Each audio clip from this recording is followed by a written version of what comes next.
ये प्रयास किया गया कि 4 साल में जो 4 साल हो गए, अब ये लास्ट बजट है हमारा इस सरकार का, तो एक लेखा जोखा करते हैं कि हम कहाँ पहुँचे, कितनी हमारी उपलब्धि है और कितना हमारे कमियाँ रही है, खामियाँ रही है।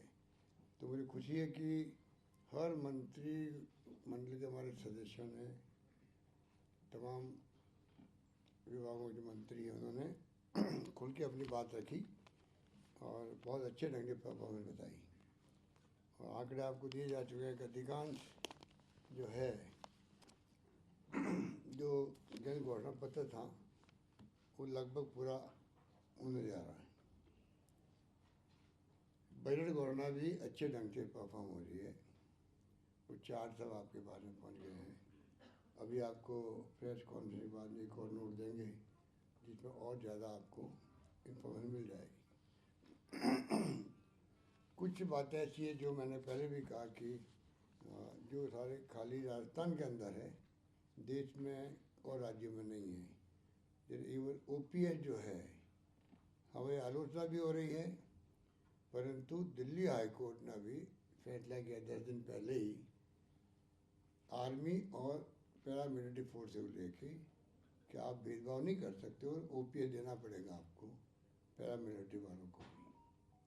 उसी ढंग से पहले ह्यूमन राइट कमीशन कह चुका है, CNAG कह चुका है कि अभी तक तो 15 साल से अधिक हो गया है, ना तो कोई कायदे नियम बने, ना कोई पता नहीं भविष्य में क्या होगा, वो भी आलोचना ही है। और जुडिशियल कमीशन भी कह चुका है हम लागू नहीं करेंगे, और लागू है ही नहीं। हाईकोर्ट जजेस ओपीएस ले रहे हैं, आर्मी ओपीएस ले रही है। तो ये जो भेदभाव है ये चलने वाला नहीं है, चलने वाला नहीं है। हमारा मानना है कि अगर 60-70 साल तक हम लोग ओपीएस को लेके प्रगति करते गए यहाँ तक पहुँचे हैं, जिनका दावा सब लोग कर रहे हैं, तो फिर उस वक्त भी ओपीएस ही लागू थी। तो आप एकदम इनसिक्योर कर दो हमारे ब्यूरोक्रेसी को या कर्मचारियों को, तो कैसे वो काम करेंगे कॉन्फिडेंस से।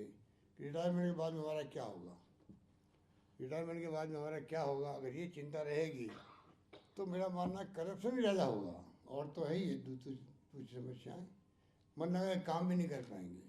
तो एक बहुत बड़ा फैसला ओपीएस का हुआ, राजस्थान सरकार ने लिया, और अब 4-5 राज्य, हिमाचल भी, पंजाब भी, छत्तीसगढ़, झारखंड भी कर चुके हैं। और मैं अपील करना चाहूँगा प्रधानमंत्री जी से, एक तो इसके बारे में, ओपीएस बारे में, दूसरा सोशल सिक्योरिटी, ये अब देश में मुद्दा बनना चाहिए। और राष्ट्रीय बहस होनी चाहिए। जिस प्रकार डॉक्टर मनमोहन सिंह जी ने और श्रीमती सोनिया गांधी जी ने अपने वक्त में, जो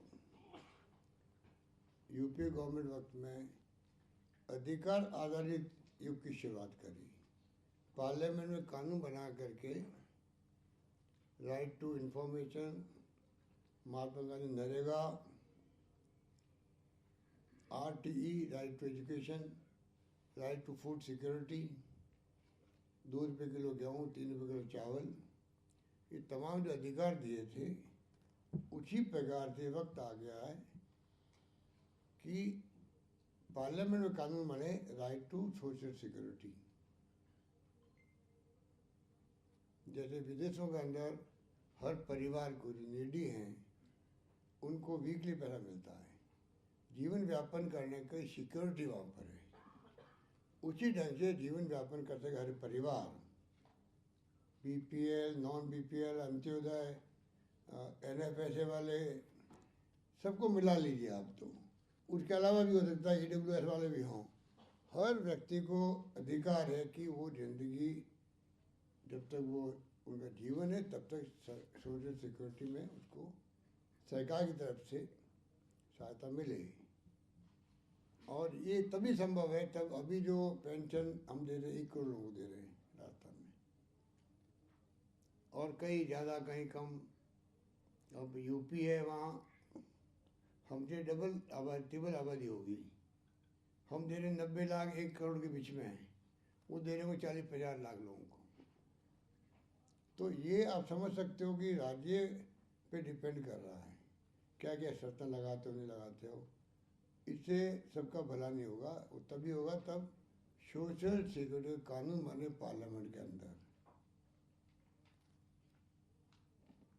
और इसके लिए हम लगातार, हमारी पार्टी कांग्रेस भी, जो राहुल गांधी जी जो निकल पड़े यात्रा में, उनका मुद्दा भी यही है कि देश में शांति सद्भाव भाईचारा रहे।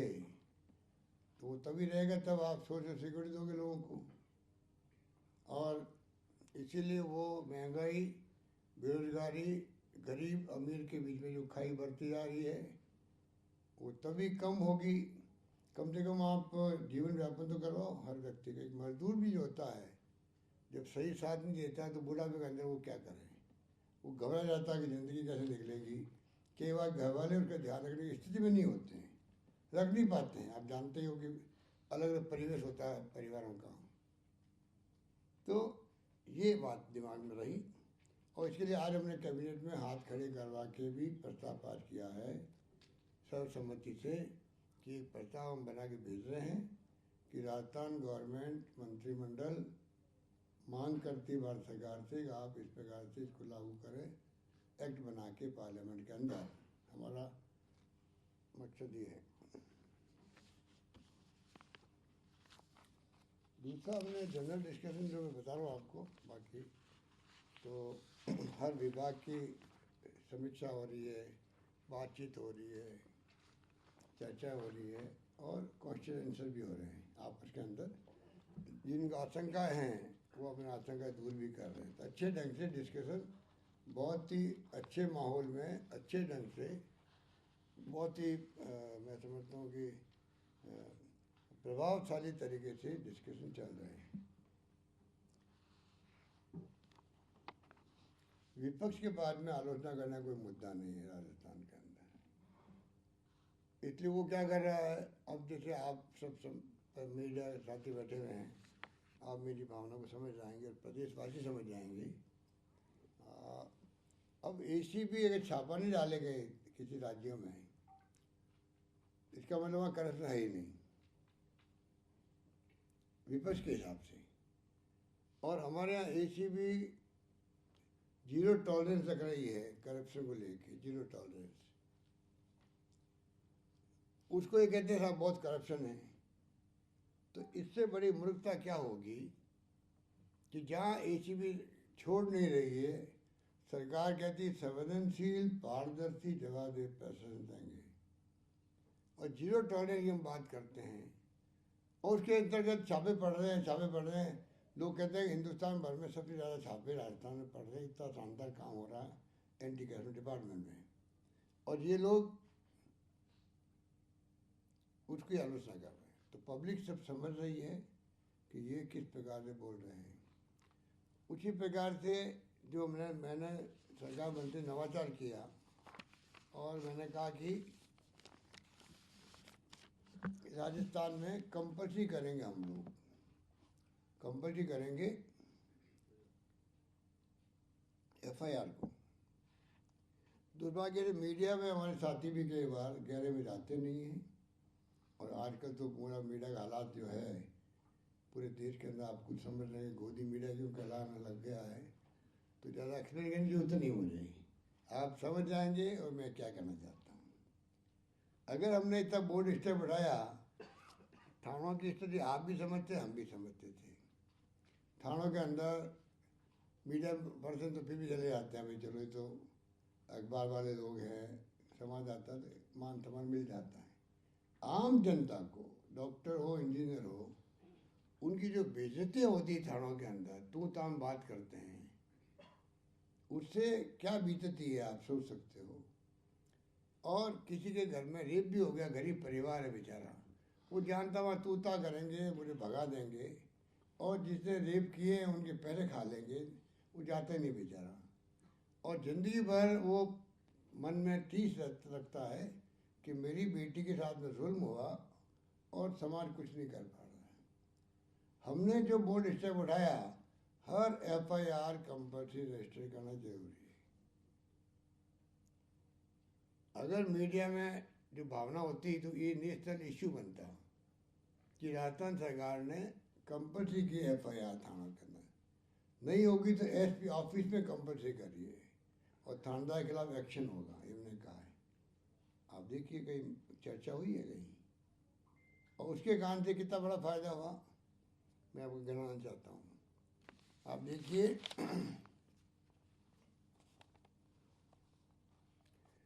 FIR अनिवार्य करने के बावजूद भी जो क्राइम कंट्रोल उन्होंने किया है और लोगों को भय पैदा हो गया है, अब FIR लॉन्च होगी कंपल्सरी, इसके कारण भय ही पैदा हुआ। उस भय के कारण देखिए आप 19 के तुलना में 21 के अंदर 5% अपराध कम हुए हैं। MP में, हरियाणा में, गुजरात, उत्तराखंड में, 17 राज्यों में और केंद्र शासित प्रदेशों में अपराध अधिक दर्ज हुए। गुजरात में अपराधों में करीब 69%, हरियाणा के अंदर 24% और MP में 20% की बढ़ोतरी दर्ज की गई। हमने कंपल्सरी की तब भी 5% कमी आई और इनकी बढ़ोतरी हुई है। ये आंकड़े मेरे नहीं हैं, NCRB जो भारत सरकार की बुकलेट निकलती है, national crime record bureau,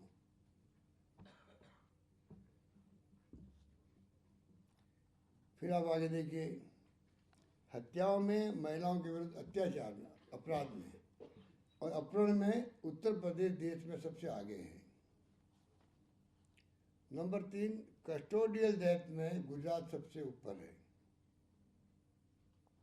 number 4 नाबालिगों के साथ बलात्कार यानी पोस्को एक्ट के मामले में मध्य प्रदेश देश में पहले स्थान पर है, जबकि राजस्थान 12वें स्थान पर है।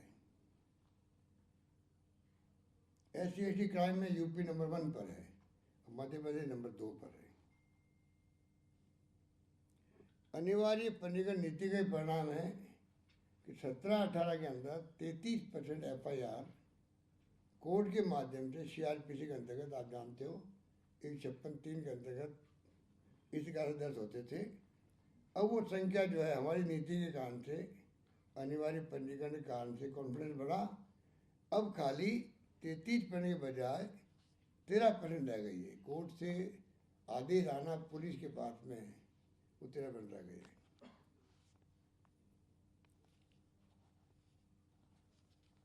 इसी प्रकार से आप देखिएगा 17-18 बलात्कार के मामलों में अनुसंधान जो है 274 डेज, 274 दिन लगते थे, आज 68 डेज लगते हैं, 68 डेज लगते हैं, सिर्फ 68 दिन। कहाँ 274 और कहाँ 68। पोस्को के मामले में भी अनुसंधान का समय जो है औसत 232 दिन था, वो 66 दिन रह गया, 66 दिन रह गया। SC/ST एक्ट के अंतर्गत भी 51% मामले अदालत के माध्यम से CRPC 156(3) से दर्ज होते थे 15 के अंदर, अब सिर्फ 10% रह गए। ये FIR के अनिवार्य पंजीकरण नीति का परिणाम है।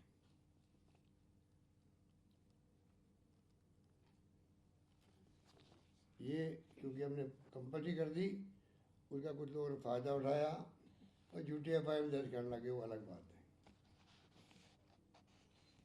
उसके बावजूद भी हमारी नीति काम रहेगी।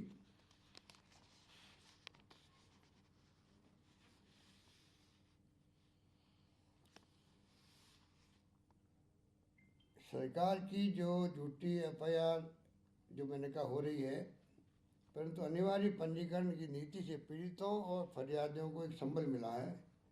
वो बिना किसी भय के थाने में अपनी शिकायत देकर न्याय के लिए आगे आ रहे हैं।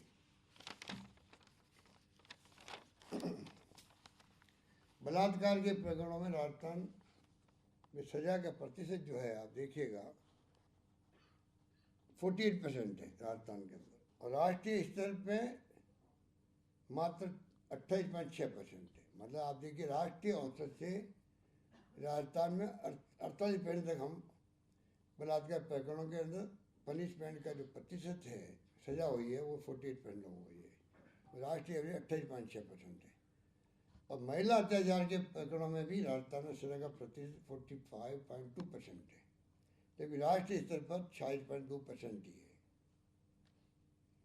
महिला अत्याचार के प्रकरणों की पेंडिंग जो प्रतिशत है वो 9.6% है राजस्थान में, और जबकि राष्ट्रीय स्तर पर 31.7% है। ये एनसीआर की बुक में है। फिर भी हमारे मित्र लोग जो हैं, हमारे साथी विपक्ष के, आईपीसी के प्रकरणों में राजस्थान में पेंडिंग प्रतिशत करीब 10% है और राष्ट्रीय स्तर पर 35.1% है। अब आप बताइए मुझे, जानबूझकर के राजस्थान में क्राइम बढ़ रहे हैं, रेप हो रहे। आप हालात देखिए पूरे देश के अंदर। मैंने आपको फिगर दिए, मेरी फिगर नहीं है, ये फिगर एनसीआर की बुक के है। कहने का मतलब है विपक्ष में इतना साहस नहीं है कि कम से कम जो फिजिकली फैसले हुए हमारे, ये कोई फैसला एक थाने के लिए हुआ नहीं है, पूरे राजस्थान के लिए हुआ, कोई कंपल्सरी एफआईआर करेंगे, ये नीतिगत फैसला था। क्या एक शब्द भी हमारे किसी के मुंह से निकला विपक्षी नेताओं से कि भाई ये कम से कम इन्होंने फैसला ठीक किया है? लागू होने की कमियां बता सकते थे, वो सुझाव दे सकते थे, पर कुछ नहीं उनको, क्योंकि वो इतने बुखला गए हैं कि 4 साल की हमारी उपलब्धि है शानदार, बेमिसाल। 4 साल की हमारी जो बजट घोषणा है बेमिसाल है। उनके तो मुंह पे ताले लग जाते हैं, उनको तो छिपके रहना पड़ता है असेंबली के बाहर, मीडिया से क्या बात करें, ऐसी स्थिति हमने बना दी इनकी। अब वो क्या कहे, तब वो यही बात कहेंगे, साहब देखिए ईसीबी खूब छापे पड़ रहे हैं क्योंकि करप्शन बहुत ज़्यादा है, उल्टा भ्रमित करें लोगों को। या कहेंगे कि ये क्राइम बहुत बढ़ गया है, जबकि इतना कंट्रोल है क्राइम, राष्ट्रीय स्तर पर भी कंट्रोल है। राज्यों को मैंने आपको सुनाया, राज्यों के कम तुलना बताई मैंने आपको। अब आई बात आपके, हमें चिंता है कि चुनाव आ रहे हैं, तो ये हर मौका ढूंढते हैं कि सांप्रदायिकता कैसे फैले राजस्थान में।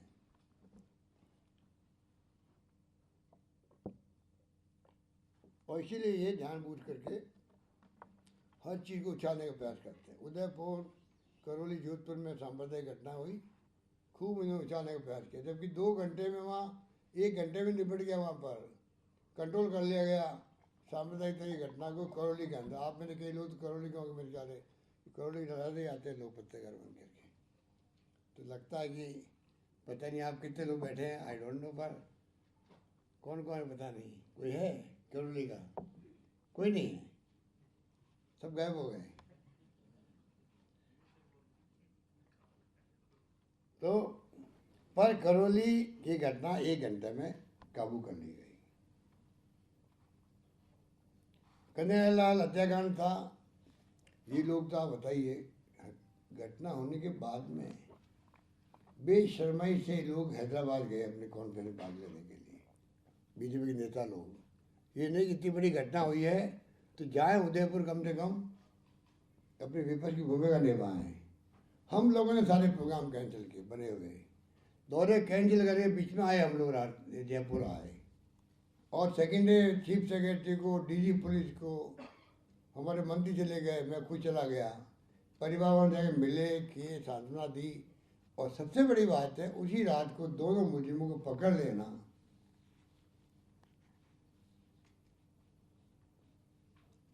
वरना वो आग लगा देते लोग अगर नहीं पकड़े जाते वहाँ पर। अभी ये राजू ठेठ की जो हत्या हुई है, वो खुद ही क्रिमिनल आदमी था, उसको ही बनाने लग गए लोग, तो वहाँ बीजेपी कांग्रेस करने लग गए और उनको पकड़ लिया रात भर में, 4 लोगों को।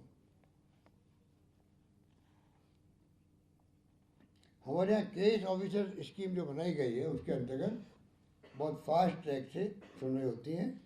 अभी तक 8 लोगों में फांसी और 300 लोगों से ज़्यादा को उम्र कैद हो चुकी है राजस्थान के अंदर। एडिशनल एसपी रैंक का अधिकारी हर जिले में लग गया है महिला अत्याचार को सिर्फ देखने के लिए। महिला अनुसंधान यूनिट अलग बना दिया हम लोगों ने। और स्वागत कक्ष हिंदुस्तान में कहीं नहीं है। 4 लाइन लिखते हुए संकोच होता है पत्रकारों को कि स्वागत कक्ष थानों के अंदर बनना हिंदुस्तान की क्या पहली बार हुआ।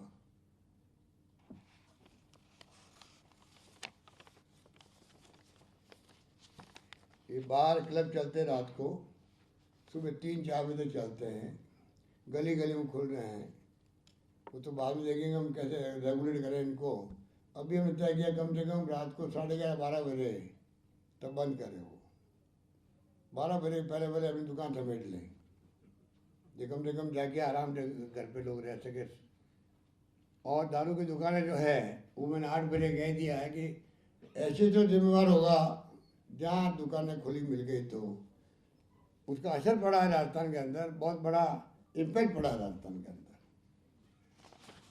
हम चाहते हैं कि लोग सुख की नींद सोए, परिवार वाले, हर व्यक्ति की गांव में पत्नी है, बीवी बच्चे जो है शांति से रहें। ये हमारी सोच है, उसको हम लोग बढ़ावा दे रहे हैं। आपके ये पेपर लीक कल कहा था प्रताप सिंह जी ने, ममता जी का होगा आपको बताइए। आप हिंदुस्तान में पेपर लीक हर राज्य में हो रहे हैं। आर्मी में हो रहा है, आपके अभी 1 महीना पहले जुडिशरी में हो गया, हाईकोर्ट की पेपर लीक कोर्ट हो गए। हम जो है आगे बढ़ के पहला राज्य राजस्थान जो जेल भेज रहा है, लोगों को पकड़ रहा है, उस तक पहुंच रहा है कि किसने किया, कैसे पेपर आउट किया, वहां तक पहुंच रहा है। कानून पार कर दिया असेंबली के अंदर। और अभी हमने उनकी प्रॉपर्टियों को भी बुलडोजर भेजे वहां पर तोड़ने के लिए, बर्खास्त कर दिया, अधिकारियों को बर्खास्त कर दिया। और बच्चे जो है जो इसमें पकड़े गए, डिबा कर दिया आगे एग्जाम देने से, सब कुछ कर दिया, उसकी चर्चा नहीं। और ये अपोजिशन वाले पेपर लीक के लिए प्रेस कॉन्फ्रेंस कर रहे हैं, झूठे आरोप लगा रहे अधिकारियों पर, नेताओं पर। इनके पास कहने कुछ है ही नहीं, सामान कुछ नहीं इनके पास।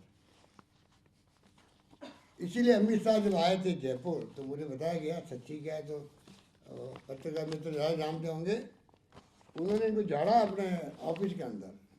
जब इन्होंने कहा साहब ये सरकार कुछ नहीं कर रही, वो नहीं कर रही, क्या बकवास करते हो। सरकार को 4 साल में तुम लोगों ने एक आंदोलन खड़ा नहीं किया राजस्थान के अंदर, ये मैंने सुना है। सच्चाई क्या मैं उस पर नहीं जाना चाहता, जो मैंने सुना बता दूं। एक मीटिंग में भी था वहाँ पर, नॉर्थ काउंसिल मीटिंग थी, वहीं से वो आए थे। हम लोगों ने अपनी परफॉर्मेंस दी उनको कि किस प्रकार राजस्थान में क्या प्रॉब्लम्स है स्टेट इंटर स्टेट के। हम अपने जो भावनाएं थी वो बताइए, आप OPS वाली भी और मेरे ख्याल से, और इसमें बताइएगा आप जाके प्राइम मिनिस्टर को कहिएगा कि लागू करें पूरे देश के अंदर चिरंजीवी योजना वाली। उसके बाद मुझे तो बीजेपी वाले कह रहे हैं साहब ऐसी स्थिति बन गई वहाँ पर। अब पता नहीं सच क्या है झूठ क्या है, तो आप लोगों ने कोई पूछा होगा तो मालूम होगा आपको, पर मैंने सुनाई तो मैंने आपको शेयर कर लिया। तो कहने का मतलब ये है कि 2 दिन की जो हमारी मीटिंग है बहुत फ्रूटफुल है, बहुत इफेक्टिव है। और पहले भी याद होगा आपको, हमने प्रयास किया किस प्रकार लेखा जोखा करना चाहिए।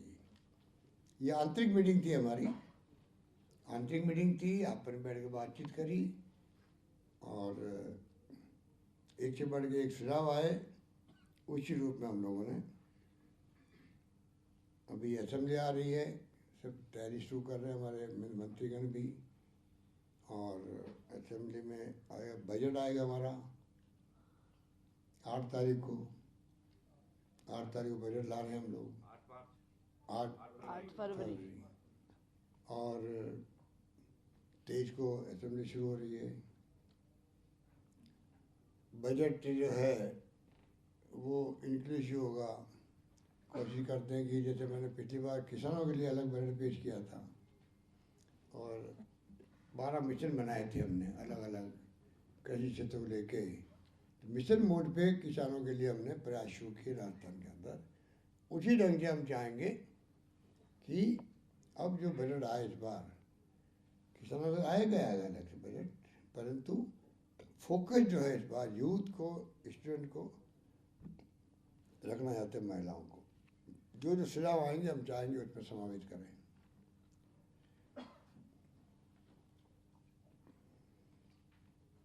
ठीक है, थैंक यू।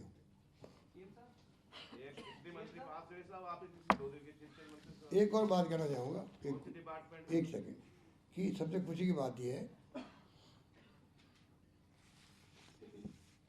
कोरोना में हमने शानदार मैनेजमेंट किया।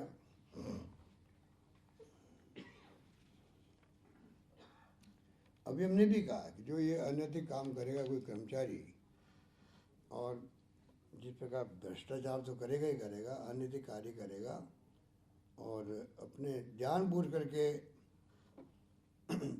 पब्लिक स्कीमों को लागू करने में कोताही करेगा।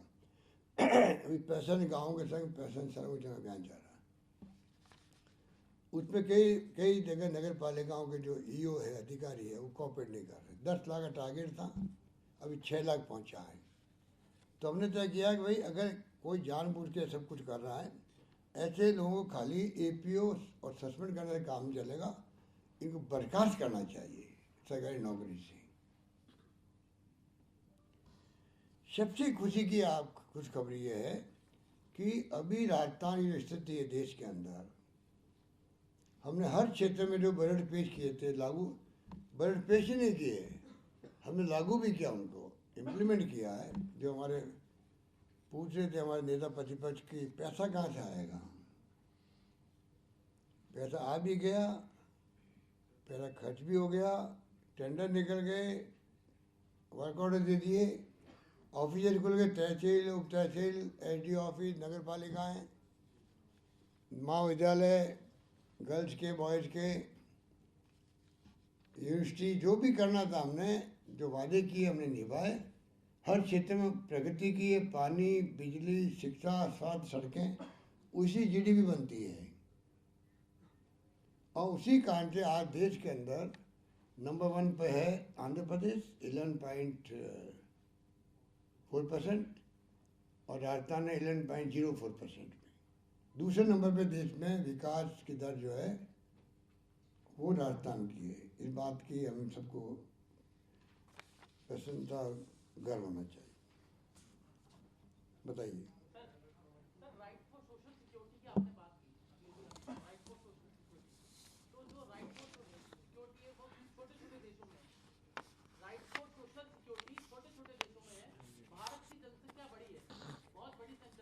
छोटे देशों में, अमेरिका में है। भारत की जनसंख्या बड़ी है, तो आपको लगता है जनसंख्या नियंत्रण कानून आना चाहिए? क्योंकि बीजेपी के नेता भी लगातार डिमांड कर रहे हैं।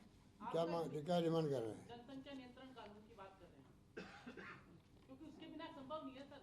सोशल सिक्योरिटी की आप बात कर रहे हैं, आपने कैलकुलेशन की दिखती है आबादी। सर मैं बीजेपी की बात कर रहा हूँ, बीजेपी के नेता। देखिए, अमेरिका में है, इंग्लैंड में है, सब जगह है, सब राज्यों में है। और सुनिए आप आगे, अगर आपने क्वेश्चन किए ही है तो जवाब देता हूँ आपको। ओबामा केयर अमेरिका के अंदर फेल हो गई और हमारे यहाँ चेंज योजना दौड़ रही है। ठीक है, सर टैक्स देते नहीं है भारत में इतने लोग, टैक्स पेयर कितने हैं सर?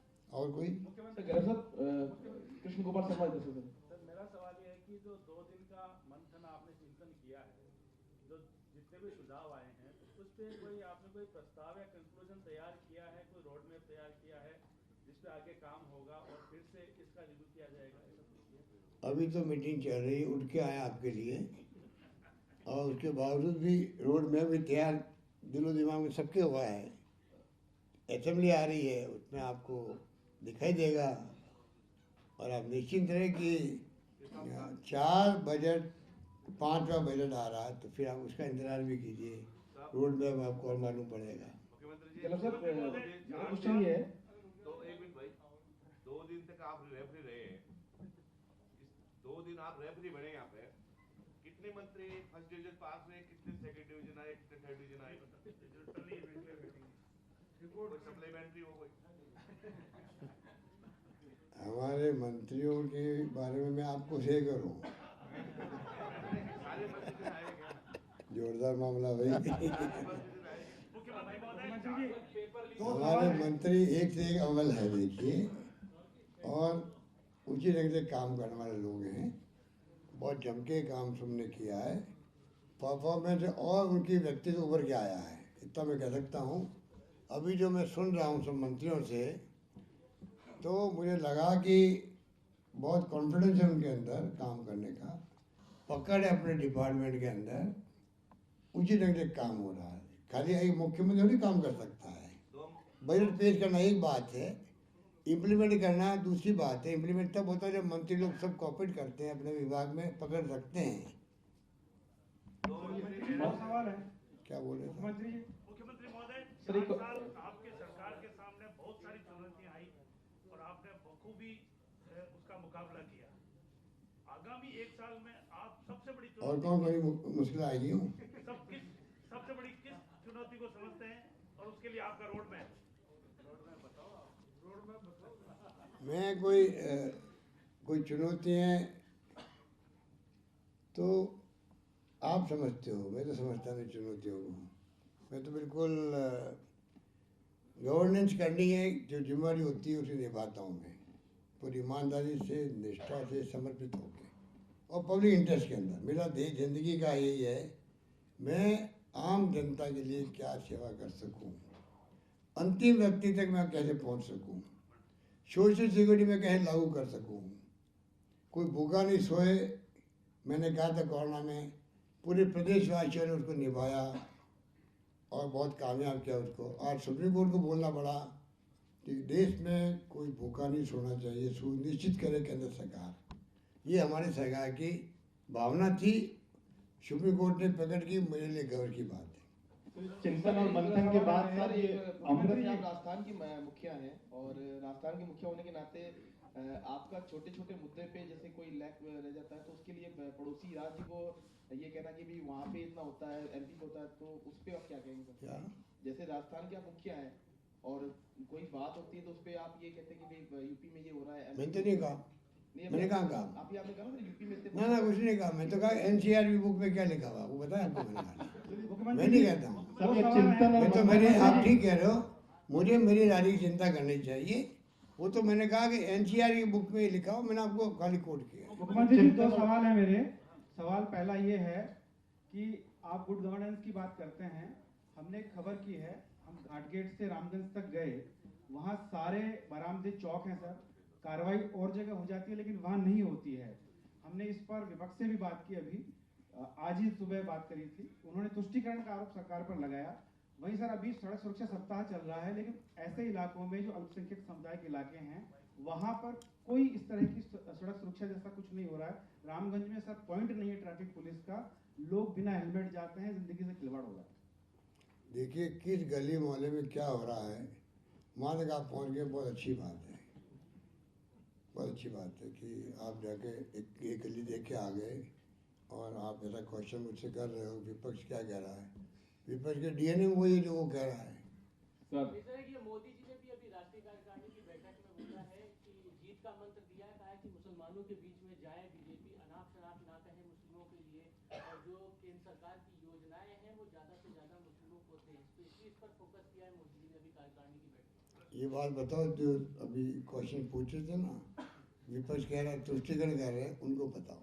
सब ये चिंतन और मंथन के बाद अमृत जो निकल के आया है, चिंतन और मंथन के बाद जो अमृत निकल के आया है उसे क्या मानते हैं, कौन सा क्या खास इसमें पॉइंट?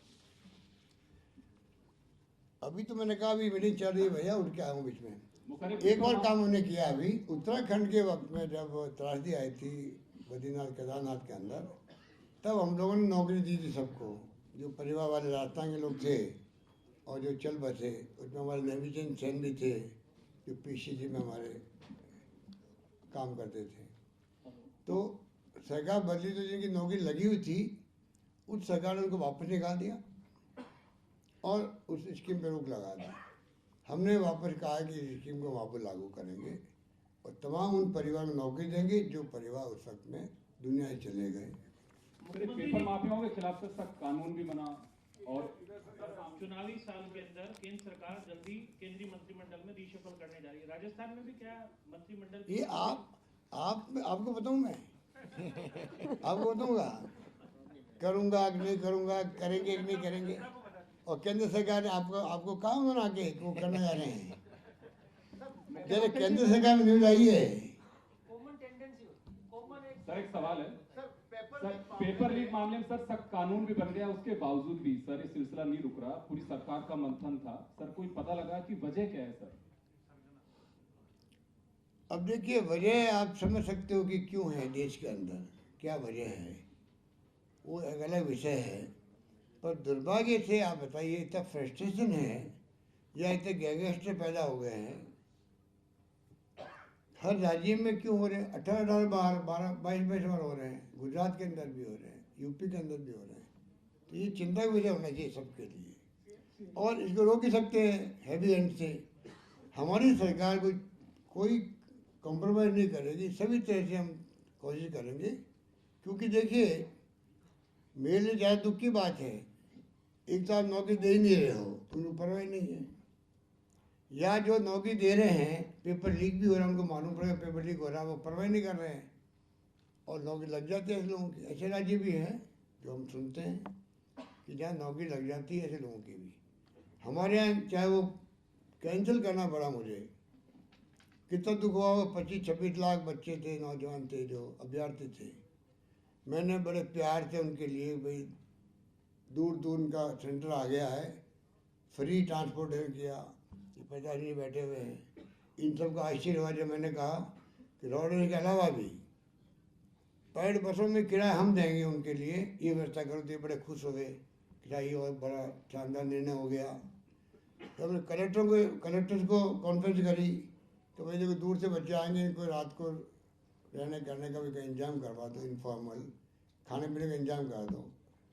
एक बच्ची आई आगरा से, वो कहने लगी मैं तो पहली बार देख रही हूँ कि मैं उतरी वहाँ पर दौलतपुर में, मुझे एसडीओ साहब ले गए, बसेड़ी थे, गाड़ी के अंदर भेजा, एग्जाम से वापस लाए मुझे और वापस ट्रेन बढ़ाया। ऐसा हाथ से कहीं हुआ नहीं, पर पेपर लीक हो गया, उसके अंदर सब पानी फिर गया। जो हमने व्यक्तिगत इंटरेस्ट लिया उस पर पानी फिर जाता है। ये है उसमें, तो ये तो चलता रहेगा, इसमें क्या है। मुख्यमंत्री जी, ऑपोजिशन पार्टी तो यही चाह रही है सर। पॉलिटिकल जो ये सॉरी चिंतन शिविर में कोई पॉलिटिकल डिसीजन भी हुआ या कोई डिबेट हुई है, कोई बात हुई है? नमस्कार, जय हिंद, जय भारत।